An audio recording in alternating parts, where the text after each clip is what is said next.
Oi, pessoal, tudo bem?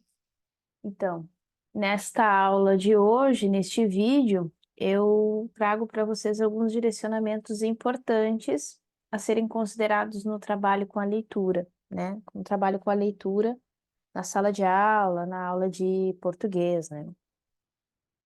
Então, o que acontece? Existem alguns aspectos aí, e eu vou falar desses aspectos de uma forma geral, né?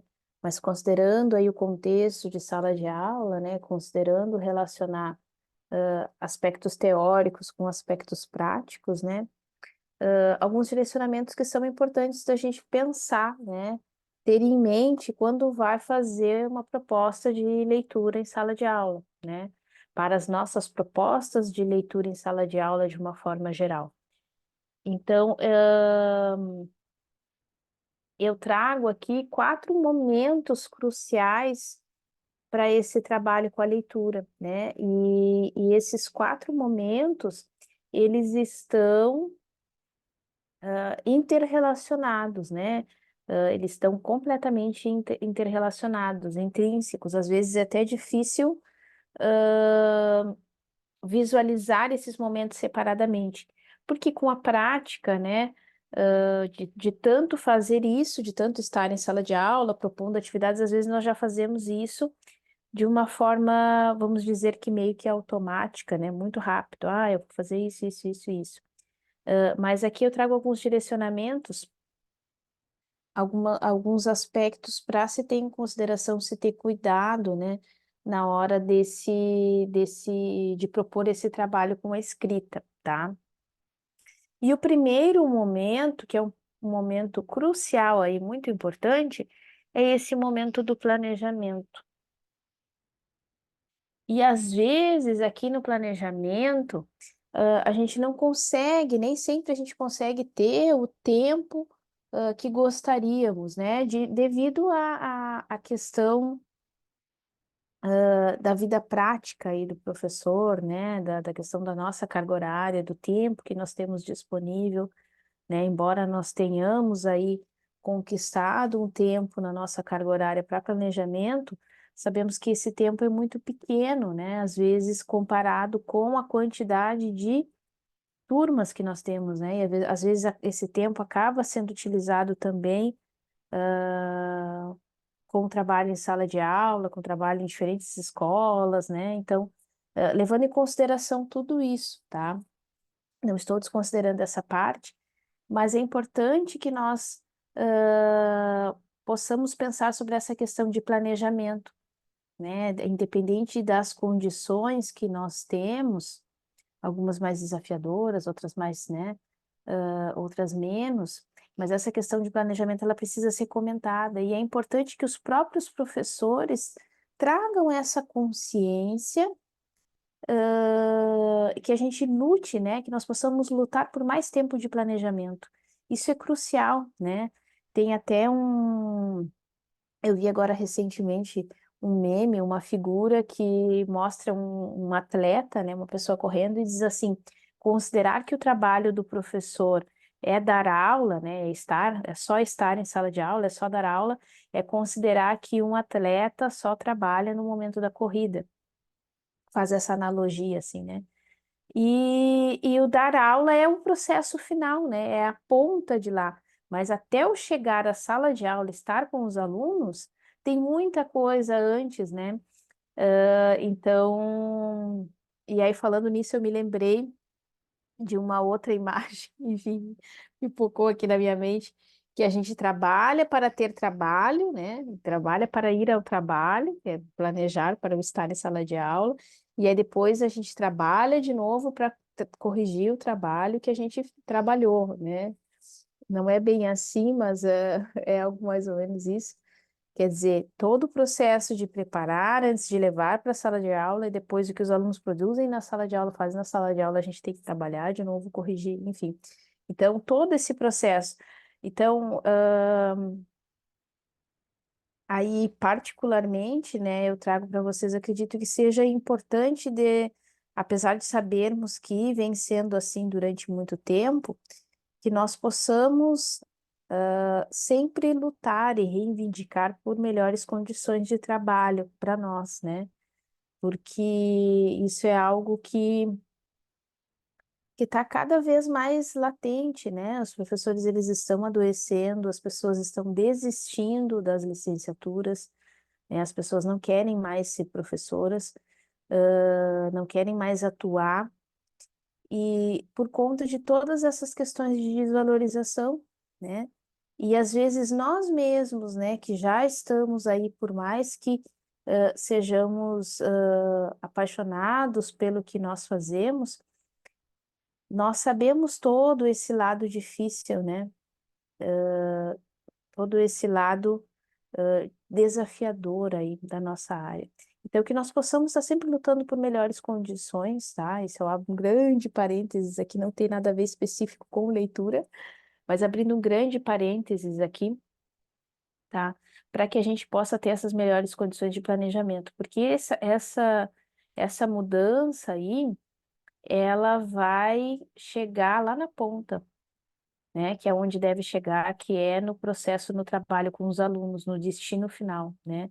Resultados melhores com os nossos alunos, que é o que se quer, né, o que se espera, mas não considerar que o resultado maior vai ser aquele índice, ele vai chegar, que o índice vai chegar lá do nada, né? Não se querer conquistar esse índice burlando a realidade, né? Com alunos que aprovam sem a mínima condição sem o mínimo processo aí de aprendizagem, sem a mínima condição de desenvolvimento. E aí depois, quando vai se fazer lá uma avaliação de fato do conhecimento desse aluno, se percebe que é bem baixo, né? Mas o nível de aprovação está lá em cima. Então, isso é um problema, né?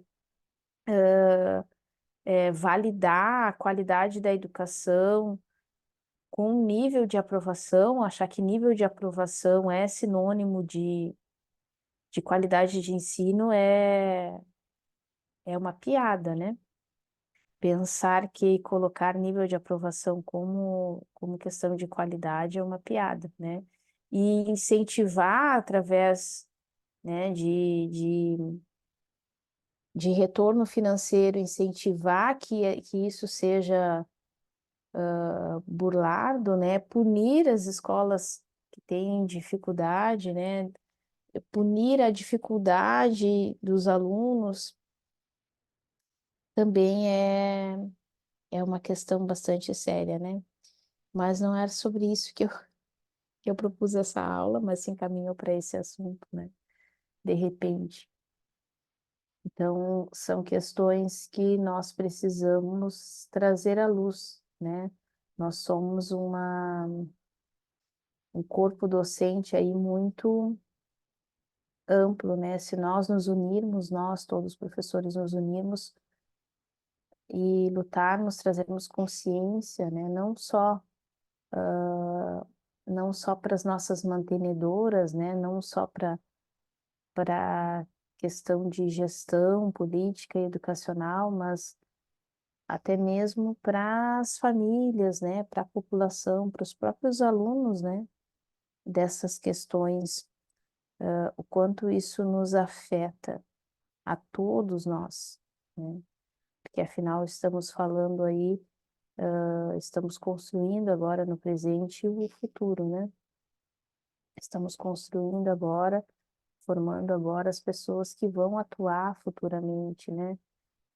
Os profissionais que vão estar aí em todas as áreas, os futuros políticos, os futuros professores, né? Enfim. Mas, voltando ao foco aí, nosso aqui, o planejamento.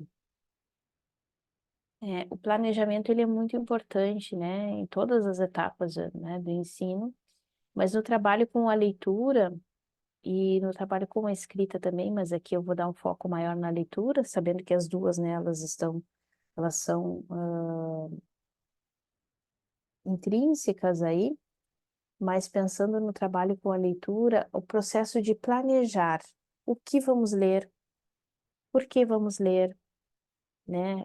Quais são os propósitos aí da leitura, como essa leitura vai ser apresentada, direcionada para os alunos, né? Então, esse processo de planejamento, na verdade, ele vai pensar ele é o que seria o passo inicial, né, para se pensar nos outros 3 momentos que eu vou apresentar para vocês, tá? E às vezes nós fazemos isso, como eu disse, às vezes nós fazemos isso por questão de prática, de já estar muitos anos em sala de aula, nós fazemos isso muito rápido. Questão de uma sequência de pensamentos. Ah, eu vou trabalhar isso porque eu tenho que trabalhar tal coisa, depende, né? Os pontos de partida variam, mas às vezes o nosso ponto de partida é até lá um aspecto gramatical. Ah, eu quero trabalhar, por exemplo, sei lá, eu quero trabalhar, estou trabalhando classes gramaticais e eu quero trabalhar adjetivo. Ah, então eu vou fazer com os alunos a leitura de um poema, porque no poema o autor, o poeta, né, ele faz várias descrições ali, né? O eu lírico menciona vários locais, várias imagens, ele faz descrições dessas imagens, ele usa de vários adjetivos, então eu vou fazer a leitura aí desse poema. Então, às vezes, nós começamos o processo de planejamento dessa forma, sim, né? Ah, vou trabalhar o texto X porque eu quero trabalhar tal coisa. Então, algo importante de ser dito é que a razão para ler, ela revela uma concepção de leitura, que por sua vez revela uma concepção de língua, né? Uma concepção de linguagem.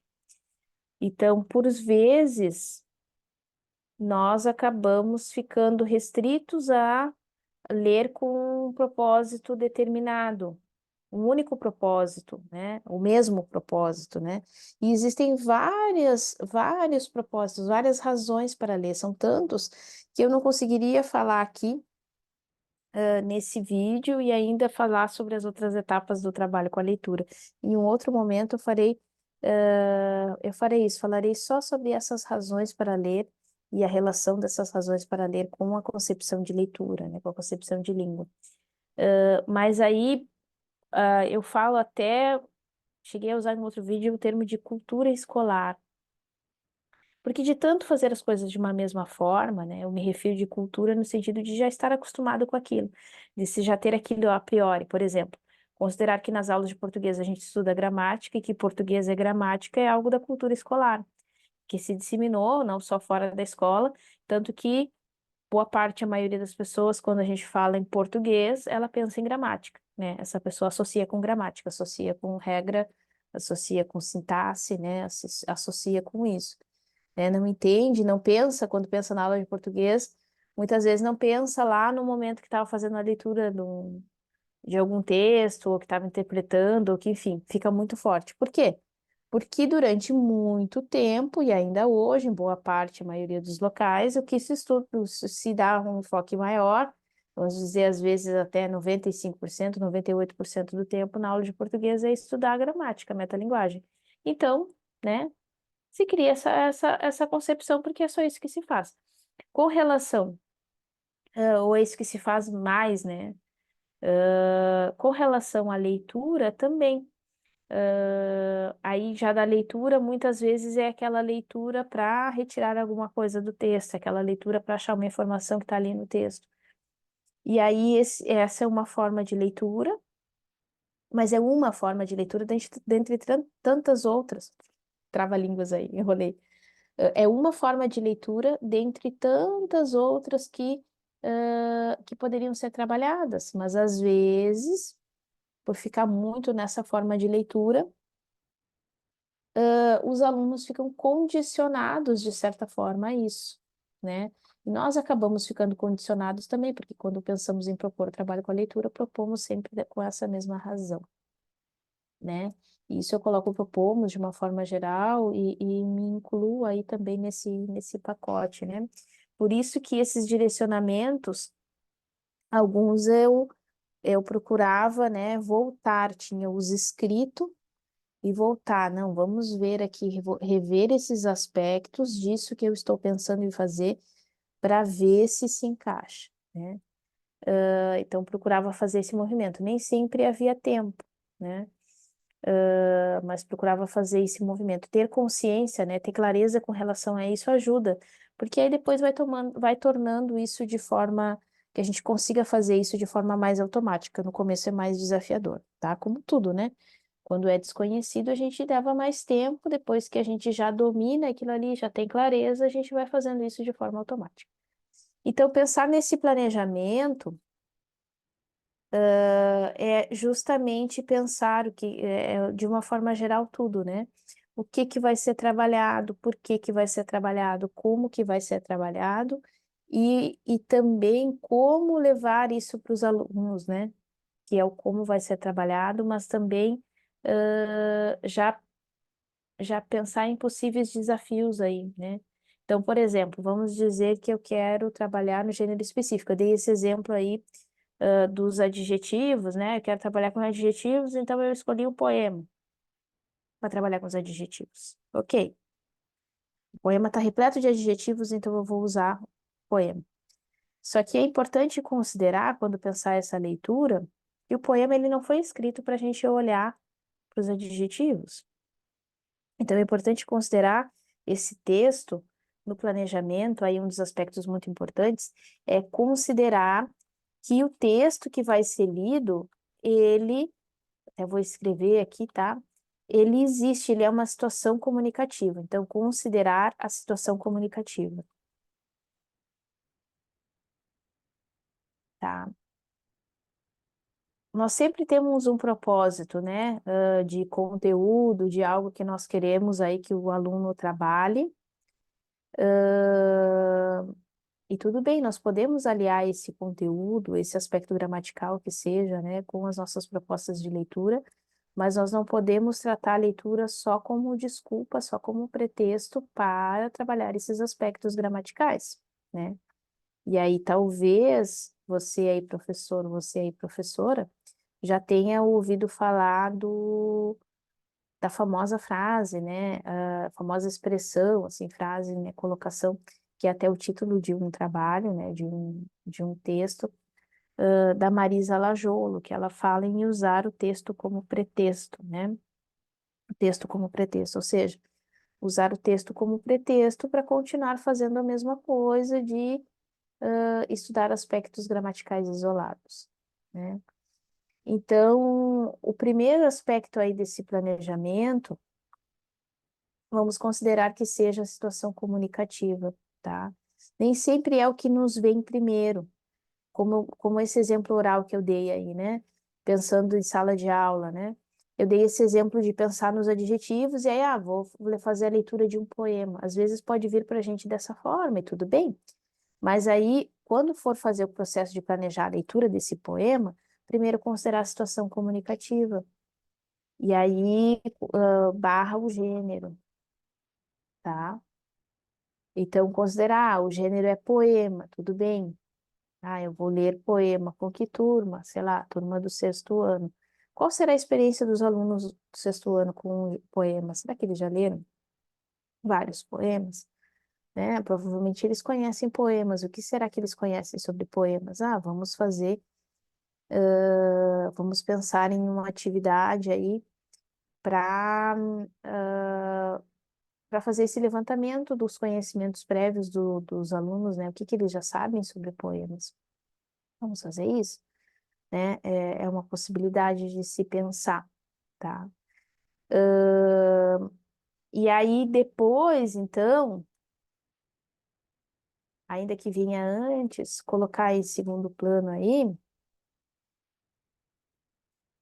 é o propósito, né? Nesse planejamento. Ó, o propósito da leitura. O para que ler? Para que eu quero que aquele, para que ler, né? Por que eu quero que o aluno aprenda? Para que ler? O que quero que o aluno aprenda? Tá? O aluno, a aluna, tá? Vou colocar no masculino. Para que ler? O que eu quero que o aluno aprenda? Esse propósito da leitura. E aqui pode entrar, eu quero que o aluno, pode aparecer aqui, eu quero que o aluno Olhe para a questão da adjetivação. Ah, pode ser um dos objetivos, mas a gente perde aqui da comunicação, da situação comunicativa do gênero, se bater uma porta aqui, até me assustei.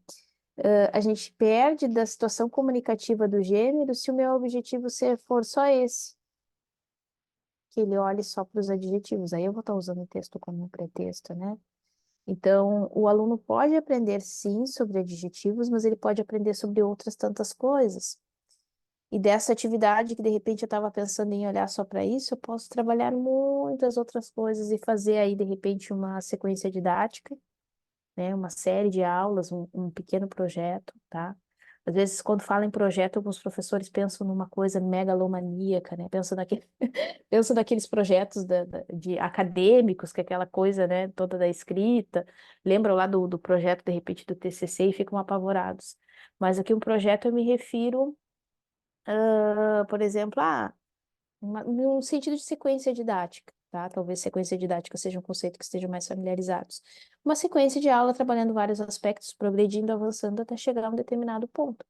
Desse determinado ponto, a gente trabalha a adjetivação, mas a gente não fica só nisso, porque o conhecer os adjetivos é importante, expandir o vocabulário é importante, saber reconhecer o que os adjetivos fazem num texto é importante, mas tem tantos outros aspectos por exemplo, do gênero poema que poderiam ser trabalhados, então não vamos ficar só nesse aspecto aí, tá? Se não ficar só ultrapassar o aspecto gramatical. Bom, e aí depois, então aí o terceiro aspecto desse planejamento seria, ó, que eu quero que o aluno aprenda, ó, para que ler, né? Então aí aqui teria muitas coisas para colocar, né? Eu posso listar vários aspectos, vários objetivos, né? Disso que eu fui mencionando, né? Então, aqui pode ser, até vou colocar aqui para gente que a gente possa visualizar, tá? Eu ia passar para o próximo aspecto, mas mesmo que fique um pouco mais longa essa aula, acho que é importante da gente destrinchar aqui, tá? Então, vou colocar aqui um marcador. Vamos colocar, assim, adjetivos. Vou colocar aqui adjetivos, adjetivação. Mas o que também trabalhando com... E aí aqui eu dei o exemplo do poema, tá? Vamos colocar aqui poema.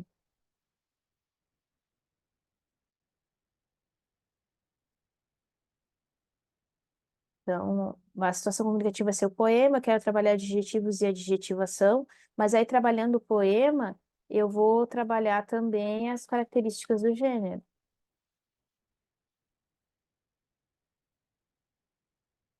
Características do gênero.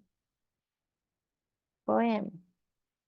Aí eu posso trabalhar, dentro dessas características, eu posso trabalhar rimas, ausência ou presença de rimas, posso trabalhar sonoridade, posso trabalhar figuras de linguagem,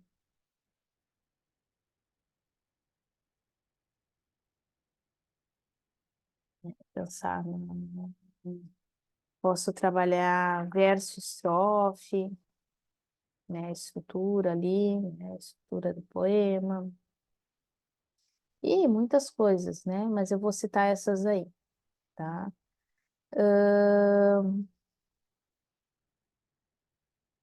Tô montando aqui com vocês quase um projeto, né?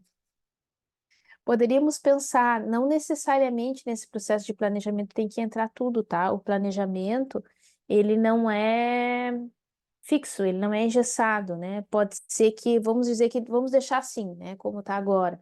E aí pode ser que ao longo das aulas, olha, mas tem mais possibilidades aqui que é importante que o aluno aprenda. De repente, ali na aula, eu vejo que o aluno não sabe algo, né? Relacionado a isso. Sei lá o quê, né, não me vem agora. Mas com base na experiência ali, eu vejo que o aluno tem dificuldade em tal aspecto. Então, aí eu vou trazer esse aspecto aqui para ser trabalhado. Vai ser o planejamento, ele não fica engessado, né? E se a gente pensar, considerar essa sequência de aulas, como eu mencionei, né, desse projeto, dessa sequência didática.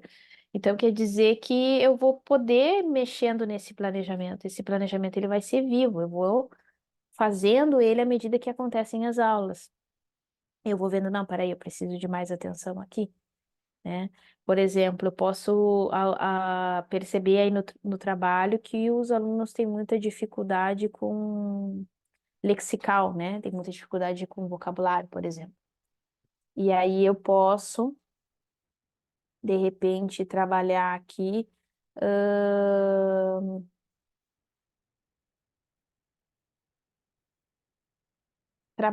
sei lá, verbete de dicionário. E aí as coisas se expandem, mas se expandem tudo com propósito, entendeu? Então, aí aqui tem um outro, né? Aqui um outro texto para trabalhar, porque de repente eu percebo que os alunos têm muita dificuldade de compreensão lexical, né? De compreensão do vocabulário que eles encontram, né? No poema. E aí eu vou, de repente, lá trabalhar verbete de dicionário para que eles saibam procurar no dicionário essas palavras que eles têm dificuldade, né? E aí as coisas vão se expandindo, tá? Mas aí tem uma qualidade maior, eu ter esses propósitos, que as coisas vão se construindo com esses propósitos e que seja passado para esses alunos quais são os propósitos de cada atividade. Agora nós vamos fazer isso por causa de X, Y, Z, tá? Ter essa clareza. E com relação aqui, eu mencionei poema, os alunos vão ler um poema, faz parte do planejamento, ou eles vão ler mais poemas. Quais poemas eles vão ler, né? Isso entra nesse terceiro momento aqui, que é o como será feito. Os comos, né? A metodologia. Qual vai ser a metodologia aí do trabalho, né? Como é que vão ser feito isso? Vai ser sempre em aula expositiva, os alunos vão trabalhar o professor, né, apresentando, ou vai ter momentos de aula expositiva, vai ter momentos que os alunos vão trabalhar em dupla, vai ter momentos que os alunos vão trabalhar em grupos, vai ter momentos que os alunos vão pesquisar em casa, vai ter momentos que os alunos vão pesquisar na biblioteca, sei lá, né? Como é que vai ser feito isso? É esse método aí de execução, né, da sala de aula, e também vai entrar isso. Nós vamos ler um poema, nós vamos ler 3 poemas. Nós vamos ler os poemas do autor tal, nós vamos ler tais e tais poemas. Então, vai entrar tudo isso aí, né? Então, ó, vou colocar aqui. Esse como será feito, né? O que será lido? Quantos textos serão lidos? E, de novo, isso pode ser alterado ao longo da execução na sala de aula, né? O que será lido? Quantos textos serão lidos? É, Quais textos serão lidos? E aí, textos aqui, a gente usa os poemas, né? Quais textos serão lidos? Como será a condução em sala, né? O que vamos falar para os alunos? E essa condução, sabe? Antes eu não via nos livros didáticos, por exemplo, mas hoje já tem uma notinha lá nos livros didáticos, talvez vocês provavelmente já notaram. E do ladinho lá, da atividade no manual do professor tem dizer para os alunos X, Y, Z. Lembrar os alunos de X, Y, Z. Às vezes tem ali até essa parte da condução. Diga aos alunos que agora nós vamos fazer não sei o que lá. Então, isso ajuda bastante quem está começando, principalmente, né? Porque aí talvez algumas pessoas aí que já estejam em sala de aula há muito tempo estão dizendo assim, não precisa me dizer isso, porque eu sei, né? Mas às vezes algumas pessoas estão começando, né? Considerando que estão sempre entrando novos profissionais no mercado. Então, tem professores aí que estão começando a sua jornada de ensino, né? De sala de aula, e eles não sabem ainda, porque isso não é algo que a gente tem intuitivo, né? De como fazer essa condução. Geralmente a gente reproduz o que foi feito com a gente e o que foi trabalhado na graduação, né? Nos estágios, enfim. Mas aí como é que vai ser, né? O que que vamos falar para os alunos? Como é que vai ser essa condução? Quais textos vão ser lidos, né? Quanto tempo a gente vai levar desse planejamento, né? Considerar tudo isso. Então, olha, quanta coisa tem para se pensar no planejamento, tá? E aqui eu já fui usando esse exemplo do poema, né? Eu nem ia usar exemplo, não era nem a intenção, era falar de formas gerais, mas eu acho que fica mais didaticamente, né?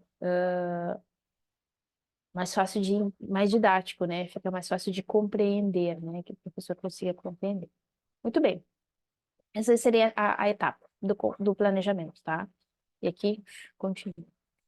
A segunda etapa, após o planejamento, é a etapa de pré-leitura. Tem a ver com o gancho dessa daqui. Como eu disse, uma está interligada com a outra, né? Tem a ver com essa questão da metodologia.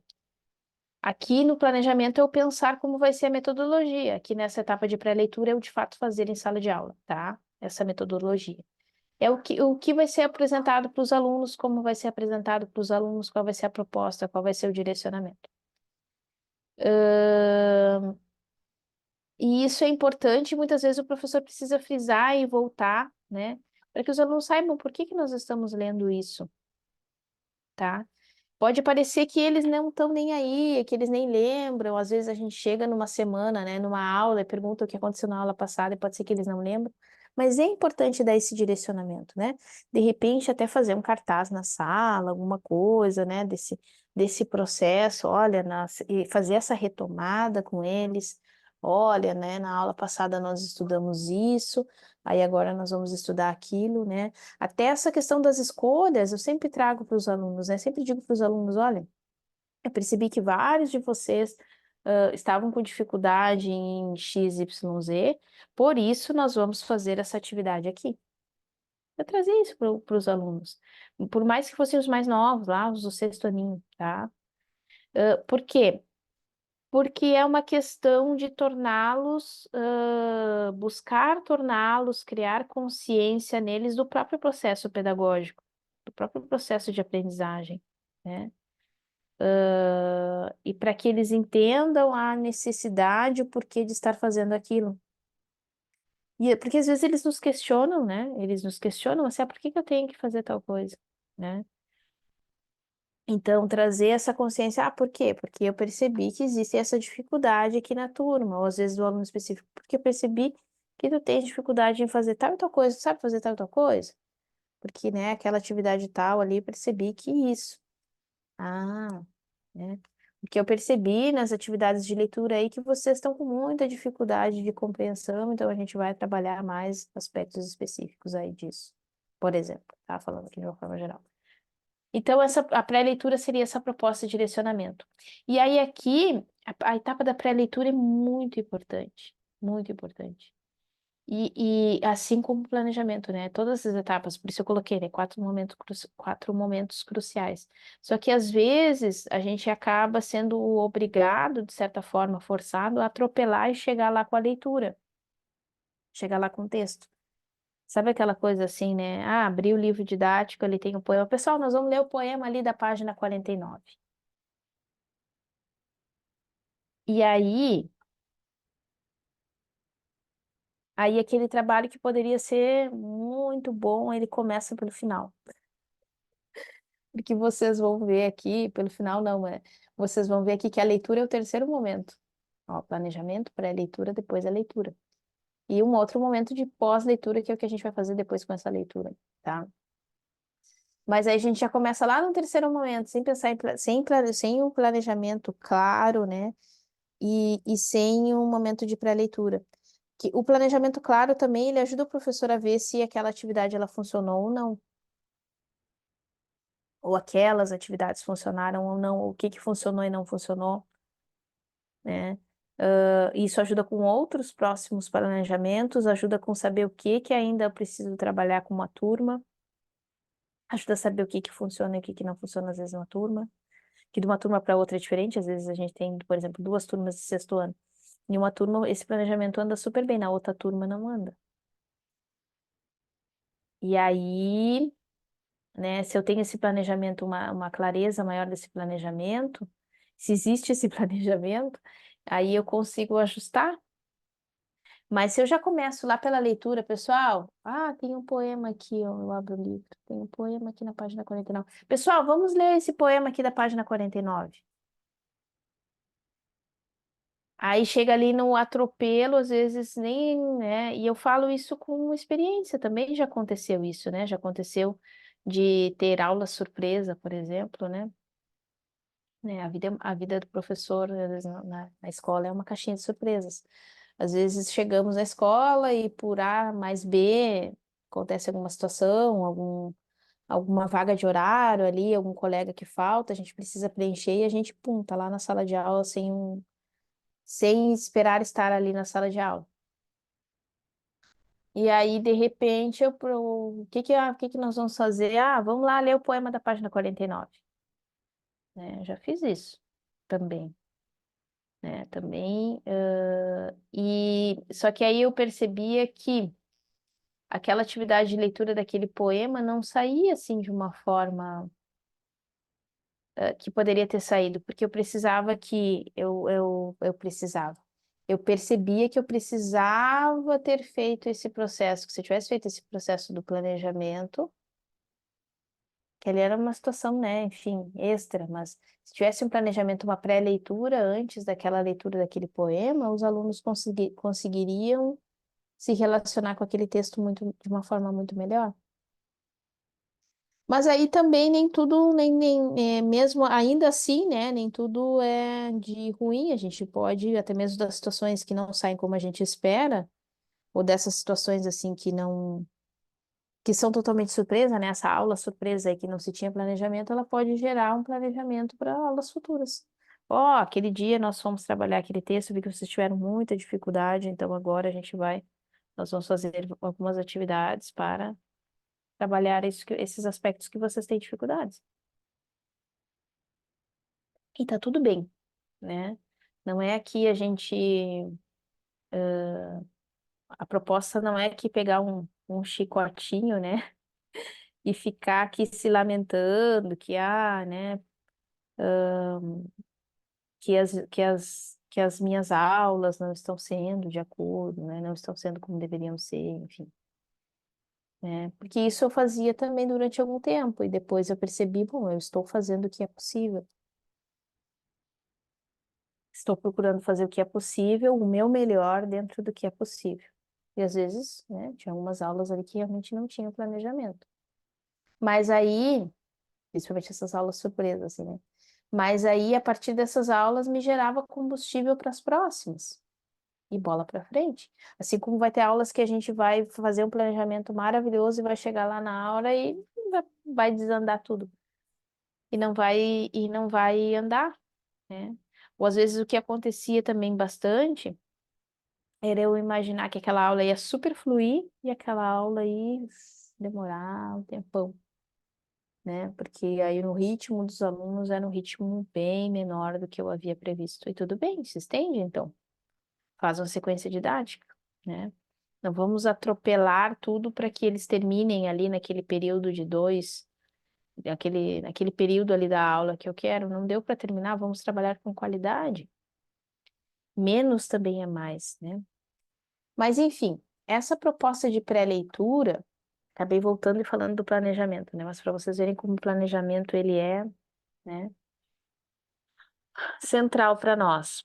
A proposta de pré-leitura é o que acontece antes do vamos ler o poema na página 49, tá?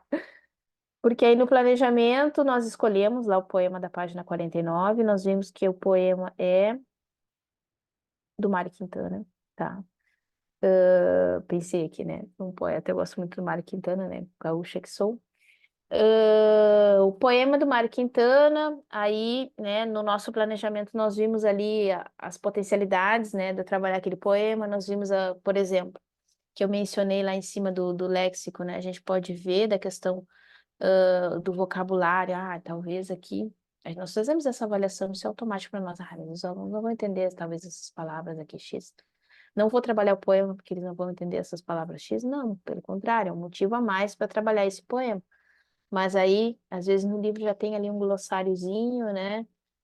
Com um significado ali de algumas palavras, então isso já ajuda ali, né? Usar isso do glossário. mas criar um contexto de pré-leitura. Às vezes, esse contexto de pré-leitura, né, nós estamos evoluindo muito nos nossos livros didáticos. Às vezes, os nossos livros didáticos já trazem esse contexto de pré-leitura. Às vezes, eles trazem um pouquinho sobre o autor antes do poema, quase sempre, né? Uma notinha, às vezes tem a fotinha ali do autor, né? Quando que ele viveu, de onde que ele era, barará, algumas obras. Tem ali a fonte, né? De onde foi retirado. E aí, desse processo de proposta, de direcionamento, às vezes ele já está ali na página 49.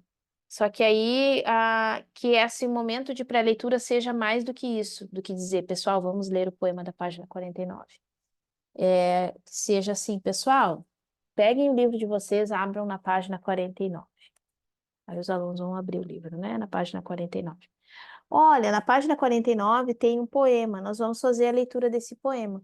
Mas antes de nós fazermos a leitura desse poema, vamos ler que tem ali alguns livros, às vezes trazem antes, né, do poema, às vezes traz depois. Mas isso pode ser feito antes. Vamos olhar, né? Se tiver depois do poema, vamos olhar ali na página 50.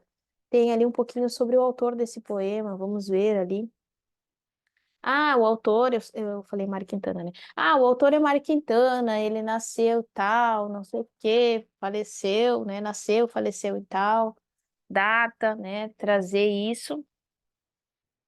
E aí, volto para o poema, né? O que que vocês, né? Ou até esse processo de pré-leitura, né? Eu dei um exemplo disso, né? De falar do autor, enfim.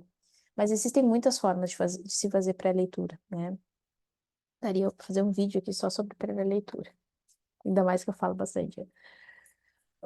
Mas essa pré-leitura, ela pode ser uma pré-pré-leitura ainda. Ela pode ser antes ainda do apresentar o autor, por exemplo. Não necessariamente antes de ler um texto a gente tem que sempre apresentar um autor, tá?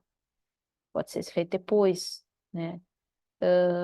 Depende do qual é o objetivo da leitura. Mas aqui eu estou dando um exemplo de tantas outras possibilidades, né? Quase como um jogo de xadrez. Cada movimento ali que eu faço me abre uma série de possibilidades.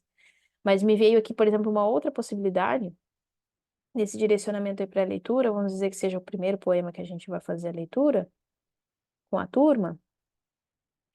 Antes de chegar no poema, o que que vocês sabem sobre o poema? Levantamento de conhecimentos prévios dos alunos com relação ao gênero. Com certeza, eles já leram poemas, né, no sexto ano, eles já leram poemas em todos os anos iniciais, eles já têm umas experiências leitoras com relação a poema. O que que você sabe sobre o poema? Eles vão dizer, o poema tem verso, o poema tem rima. Aí vai dizer, sempre tem rima? Eles vão dizer, sempre tem rima.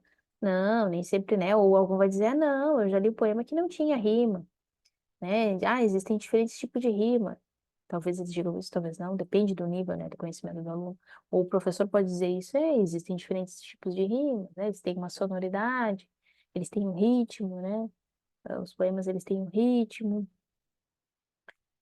Que mais? Ele é escrito em versos, em linhas separadas, enfim, né?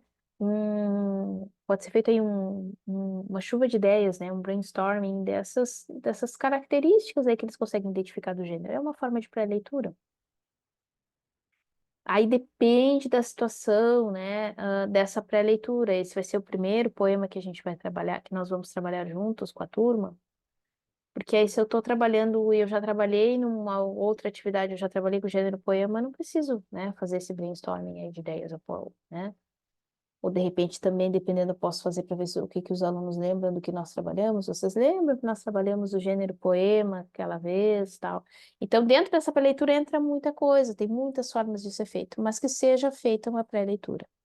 Essa pré-leitura, ela vai depender de qual é o meu propósito para a leitura. Por que que eu quero que os alunos leiam, tá? E eu dei o exemplo da pré-leitura do autor, mas às vezes a pré-leitura do autor não tem nada a ver com o meu propósito de leitura. Que diferença faz os alunos saberem né, para o meu propósito de leitura que o Mário Quintana nasceu, não lembro onde o Mário Quintana nasceu agora, mas eu não lembro mesmo se ele nasceu em Porto Alegre, mas vamos dizer que ele nasceu em Porto Alegre, eu sei que ele faleceu em Porto Alegre, mas que ele nasceu em Porto Alegre. Faz diferença isso para o meu propósito de leitura? de repente não faz, né? Mas é uma informação a mais aí que o aluno pode. Não, ele nasceu em Alegrete, olha aí, ó. Perguntei pro tio Google. Eu me parecia que não era Porto Alegre, só não lembrava a cidade. Ele nasceu em Alegrete, no Rio Grande do Sul, tá? Mas aí, será que faz diferença para o meu processo de leitura aí saber que o Mário Quintana nasceu em Alegrete? Às vezes não faz, mas aí eu posso, às vezes, para o processo de leitura, não, mas às vezes aí essa mini bio aí do autor, ela serve para o aluno expandir o conhecimento dele de mundo, de vida. Ele talvez não lembre, assim como eu, né, que sou fã aí do Mário Quintana, não me lembrava que ele nasceu em Alegrete. Me lembro de outras coisas sobre o Mário Quintana, mas não lembrava disso. E tudo bem, né? Nós armazenamos aí as informações que elas são mais relevantes para nós. Mas, de repente, a partir disso, a partir dessa questão, né, do autor, o professor pode trabalhar o conceito de eu lírico. Olha, o Mário Quintana, assim, assim, assim, assim, mas é importante a gente dissociar no poema o Mário Quintana, a pessoa Mário Quintana, da voz que fala no poema, né? E às vezes é difícil o aluno ter essa compreensão, porque em outros textos, às vezes, eles, também por cultura escolar, o que que o autor quis dizer com tal coisa? Então, saber que no poema não é o autor que quer dizer, que é o eu lírico que é a voz que expressa no poema. Porque o eu lírico, ele pode estar falando ali de situações que o autor não viveu, mas ele se veste aquela roupagem e naquele poema expressa aquilo. Enfim, tem muitas coisas aí dentro desse processo, mas que seja feita essa pré-leitura, tá? E essa pré-leitura, por exemplo, vamos dizer que eu vou fazer uma construção aí com anos iniciais, né? Estou introduzindo com eles o poema, mostrar para eles o texto. Olha, nós vamos fazer a leitura desse texto. Vocês viram que esse texto que ele não vai até o final da linha? Vocês viram que ele está escrito aqui centralizado? Vocês viram que tem aqui uma linha que tem só uma palavra? Por que será que essa linha tem só uma palavra? Né? Refletir, o poema, ele é um texto que ele é escrito em versos. Se nós formos escrever esse poema no caderno, nós vamos escrever ele, ah, e nós não vamos ir do início ao fim da linha, diferente de um texto escrito em prosa. Bom, dependendo do nível do aluno, né? Se for anos iniciais, talvez eu não use essa palavra prosa, né? Mas dizer isso, não vou começar aqui no início da linha e no fim da linha. A gente não usa parágrafos, isso aqui, esses bloquinhos aqui de texto, ó, vendo que tem um espaço entre eles, esse bloco de texto se chama estrofe. Então, isso também pode fazer parte da pré-leitura, tá? Depende do nível, depende do conhecimento dos alunos. O professor é que vai fazer esse direcionamento, mas a pré-leitura ela é muito importante. Bom, após isso vem a leitura. Aí sim nós chegamos naquele momento. Agora leiam o texto da página 39. E aí, muitas vezes desse agora, leio o texto na página 39, por ser uma das coisas que os alunos muito fazem, muito, muito, muito fazem, eles ficam com essa concepção, muitas vezes, principalmente já, né, nos anos seguintes, assim, de ensino fundamental, aí, a partir do quarto, quinto ano, eles já começam, né, dependendo do trabalho que foi feito com eles, a achar que eles vão ler o texto sempre para responder perguntas. Porque sempre vem perguntas depois do texto. E aí cabe a nós fazer outras coisas depois do texto para que os alunos desconstruam essa crença de que sempre depois do texto vem perguntas. E como é que vem essas crenças, né? Elas vêm com base na experiência. É a mesma coisa de português é gramática, com base na experiência, né? Então vai ser, eu leio o texto para responder perguntas. E aí, às vezes, vai construindo uma coisa assim, por exemplo, eu lembro de uma vez uma turma que aí eu fiz uma proposta, fiz o direcionamento, fiz a pré-leitura com os alunos e tá, leia um texto. Aí os alunos estavam lendo e eu vi que um aluno era para fazer a leitura silenciosa primeiro, enfim. E também aí nesse momento de leitura, né, de fazer o anúncio aí da leitura, se que tipo de leitura que vai ser, se vai ser silenciosa, se vai ser, né, se depois vai ser feita a leitura oral, geralmente eles perguntam, depois a gente vai ter que ler para todo mundo? Muitos têm vergonha, né, não querem fazer a leitura oral. Em alguns casos cabe a leitura oral, em outros casos, de repente, não, né, sempre que vai se ler, vai se fazer a leitura oral, não sei, é escolha ali, né. Também, de novo, né? Essa questão da leitura oral é outra coisa, é tema que aí poderia ser feito um vídeo só sobre isso, né? Mas eu tive, voltando para essa questão da experiência, né? Um aluno que ele disse assim, e aí eu perguntei, eu vi que percebi que ele não estava lendo, os outros estavam lendo, ele não estava lendo. E aí eu fui até a classe dele e perguntei, já leu o texto? Ele disse, não, estou esperando as perguntas. E assim, não, estou esperando as perguntas. E esse texto foi fotocopiado, tá? Um xerox, né? Uma cópia do texto, uma folhinha com a cópia do texto, não era do livro didático. E aí eu disse para ele, mas eu não vou fazer perguntas depois. Aí ele ficou me olhando. O que que a gente vai fazer então? Para que que eu tô lendo? Para que que eu vou ler então esse texto se eu não vou responder perguntas sobre ele? Tem tantas coisas para ser feito com o texto, além de responder perguntas, a proposta era outra, né? A proposta. Todo trava-línguas hoje. A proposta era nós discutirmos a leitura do texto, e eu falei isso no direcionamento, mas sabe que algumas coisas eles escutam, outras coisas ele não escuta, né? Ele estava provavelmente distraído, ele não escutou, não registrou o que eu falei no direcionamento. Mas a proposta era fazer a leitura do texto para depois fazermos uma discussão, para depois fazermos um trabalho com relação. Então, ali naquela leitura, era o conteúdo mesmo, né? O assunto que estava sendo tratado que eu queria debater com eles, discutir com eles, a opinião deles, enfim. Não tinha perguntas. Eu resolvi não fazer isso por perguntas, exatamente por causa dessa questão dessa crença. Né? E a crença baseada na experiência. Eu sempre pego um texto, o professor sempre dá o texto depois da pergunta. Então, né, eu tenho que responder as perguntas. E ele ainda me disse, eu acho mais fácil olhar a pergunta e responder no texto. Então, e aí eu percebi o desenvolvimento dos alunos. Depois que eu terminava de ler o texto, eu não me lembrava, e as perguntas estão pedindo informações específicas, eu tenho que voltar e ler o texto. Por que que eu vou ter que ler o texto de novo? Eu olho a pergunta e leio o texto. É um raciocínio muito inteligente dos alunos, né? É uma questão prática, vamos poupar tempo aí. Vou esperar a pergunta, e aí geralmente as perguntas, muitas vezes no livro didático, elas vêm já organizadas na estrutura do texto. A pergunta 1 está no primeiro parágrafo, a pergunta 2 está no segundo parágrafo, sabe? Já vem na ordem, assim. E aí eu retiro ali a informação que está ali, eu olho a pergunta e procuro no texto. E se a gente faz, e isso é um cuidado que precisa ser ter feito desde os anos iniciais, porque se a gente faz sempre, né? Se nós fizemos sempre essa forma de leitura, principalmente com os pequenos, eles ficam leitores muito limitados. Porque aí, às vezes, pode ter uma palavra diferente ali, uma expressão diferente ali. No texto, sei lá, diz objetivo e na questão disfunção. E o aluno já acha que aquela não é a resposta, porque não está igual,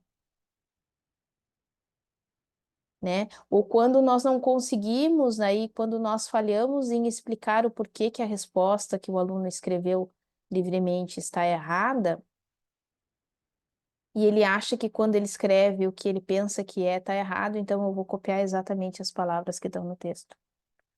Como tem isso? Como tem isso? Como eu observo isso? E isso afeta não só a disciplina de língua portuguesa, vai afetar, como eu sempre trago para eles, né, essas questões aí de escrita, porque é uma questão de escrita, né? Ah, vai afetar, de leitura e de escrita, vai afetar as outras áreas, vai afetar as questões dissertativas que ele vai responder de ciências, de história, de geografia. Aí, quando se faz uma pergunta assim, leia o parágrafo tal e com base nessas informações, dê a sua opinião sobre tal coisa. O aluno não sabe opinar. Ele não sabe escrever por conta própria, porque quando ele escreveu por conta própria, ele foi podado. E não é nem por mal, né? Às vezes ele foi podado porque aquela resposta dele fugia muito, né? Aquela coisa, aquela questão, né, do desafio de se ensinar a interpretação, né? Os alunos saírem desses extremos de eu posso interpretar qualquer coisa, um extremo, e o outro extremo, então eu não vou interpretar mais nada, eu vou só copiar as frases que estão no texto. Encontrar esse caminho do meio, né? Entre eu não vou interpretar mais nada e eu vou só copiar as frases do texto e eu vou interpretar, né? Encontrar o caminho de eu vou interpretar algo que esteja coerente com o texto e que seja aceito esse algo coerente com o texto. Porque às vezes no processo, e aí tem a ver também com as próprias experiências, enfim, eu já vi respostas que poderiam ser que estavam certas, mas que não estavam escritas exatamente como estava no texto, ou que não era a resposta esperada, serem consideradas erradas.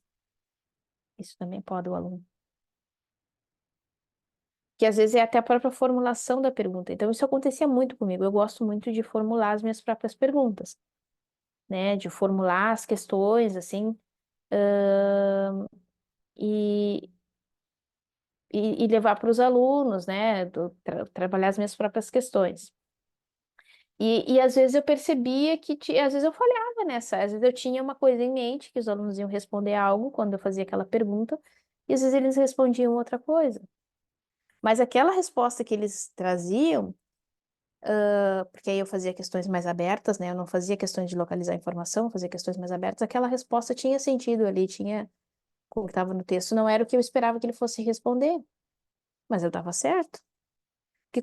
Porque eu não fui clara ali na minha escrita da pergunta, como é que o aluno ia adivinhar, né? O que eu esperava que ele respondesse tal coisa. Mas ele respondeu algo que realmente no texto trazia aquilo. Realmente, né? Tava ali, tinha a ver com o que estava sendo perguntado, não era o que eu pensava que ele ia responder. Porque às vezes, sobre o mesmo texto também, o aluno às vezes vê um aspecto que a gente não vê, um viés, acontece. Nós temos mais experiência de leitura que ele, sim, mas às vezes, né, o leitor traz o conhecimento do mundo ali, a vida, ele constrói o sentido juntos, esse é o sentido do texto, né? Então, às vezes, principalmente, já que nós estávamos falando sobre poema, principalmente de poemas, muitas vezes, às vezes, conversando, trabalhando poema com os alunos traziam um viés que, olha, eu não pensei sobre isso. Legal, é, realmente. Porque aí, esse é um texto, né, literário, que ele vai abrir a questão de multissignificação. Tem múltiplas interpretações que podem ter ali. E sim, né, podem ser pensadas essas multi-interpretações, né, multissignificações, desde que elas tenham base e contexto. Então, e trazer essa clareza, e eu conversava abertamente com os alunos, principalmente dos anos finais, ensino fundamental, ensino médio, dessa questão da interpretação.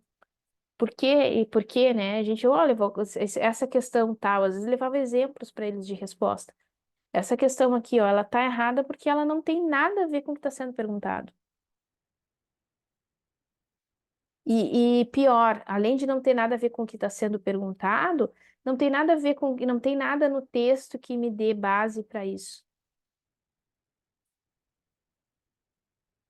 Se não tem nada no texto que me dê base para essa interpretação, ela é uma interpretação equivocada. Só que aí, o que que acontece para que a gente possa trabalhar isso, essas questões mais subjetivas, nós professores, precisamos ter um conhecimento brutal. Nós precisamos ter um conhecimento brutal da linguagem. Né? Nós precisamos ter, que é o teu conhecimento brutal, nós precisamos realmente ter um conhecimento aprofundado e saber levar esse conhecimento para os alunos, saber didatizar isso, saber explicar isso, mostrar isso de uma forma simplificada, que alcance a eles.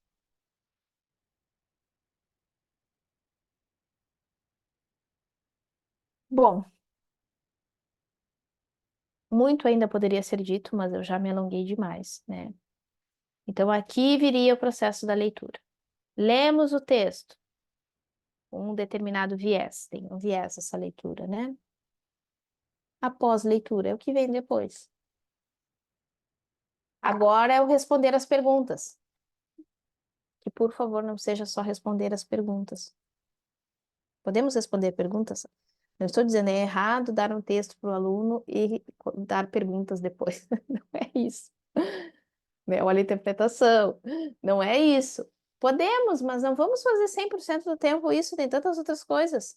Podemos fazer uma roda de leitura, podemos fazer um debate, podemos fazer um desenho depois da leitura do que o aluno, do que mais chamou atenção.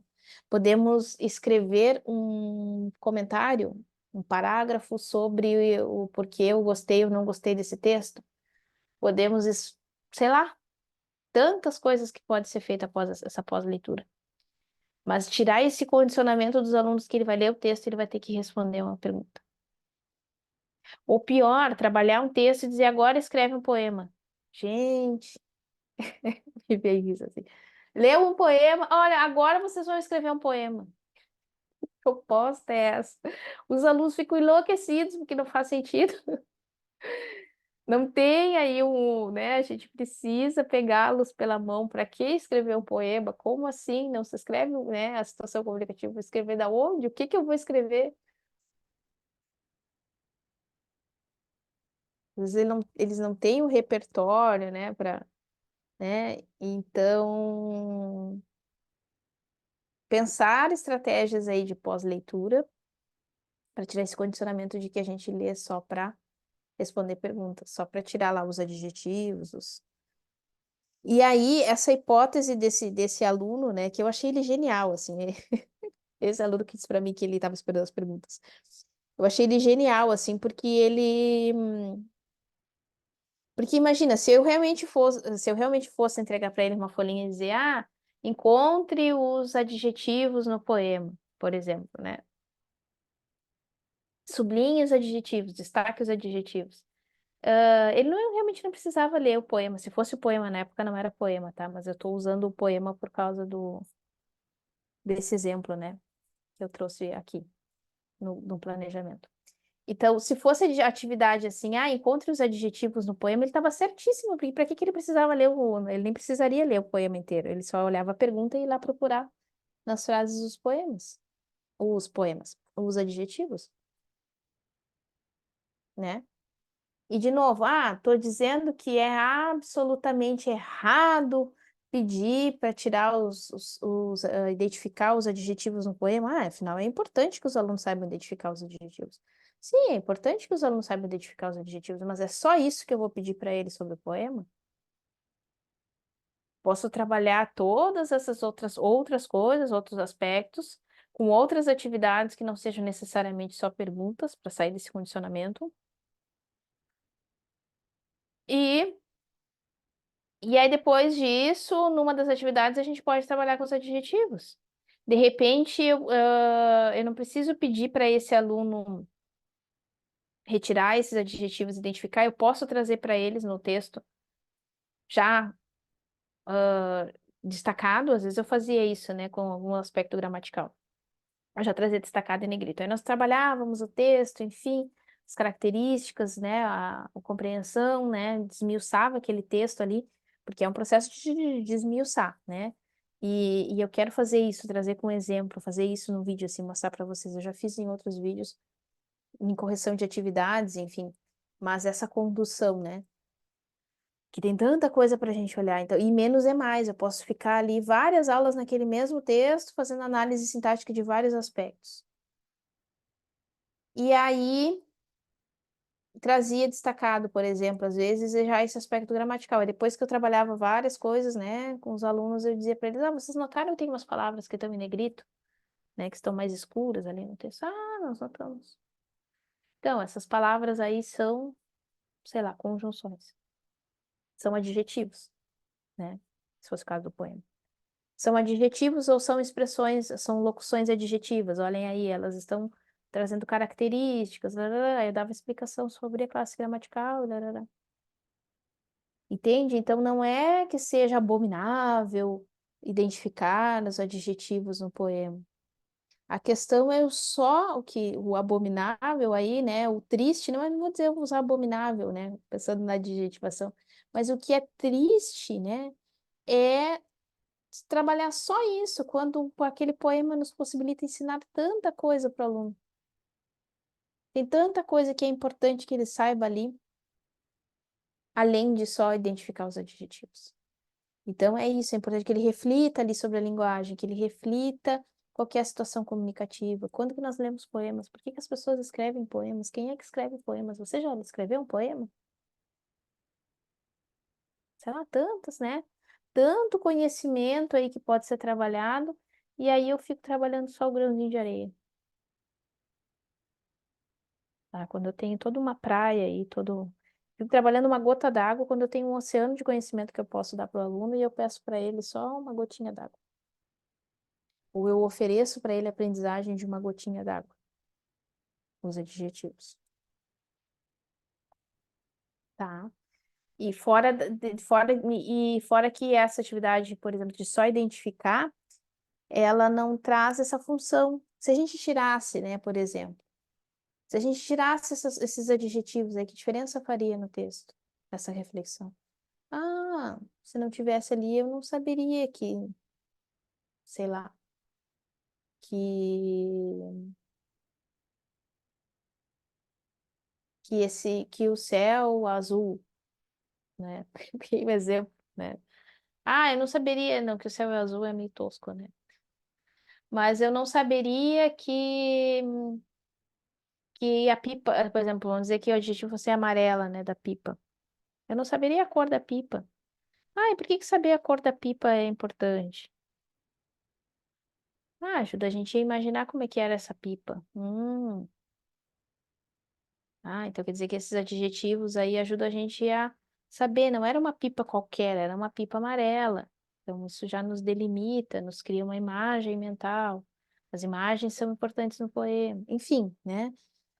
Fazer essa reflexão sobre a função, não só saber identificar que essas palavras são adjetivos, mas que função esses adjetivos têm naquele texto específico, tá? Esse é um propósito de leitura mais aprofundado, né? Bom, é isso, pessoal, que eu tinha para apresentar para vocês.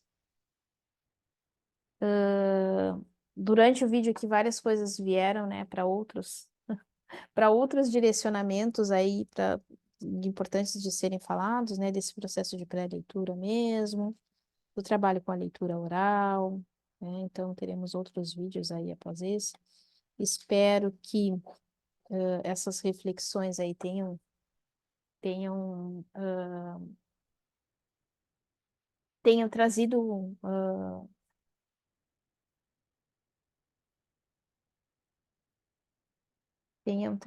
aí questionamentos para vocês, tá? E que haja processo de aprendizagem, enfim. Foi uma aula bem longa,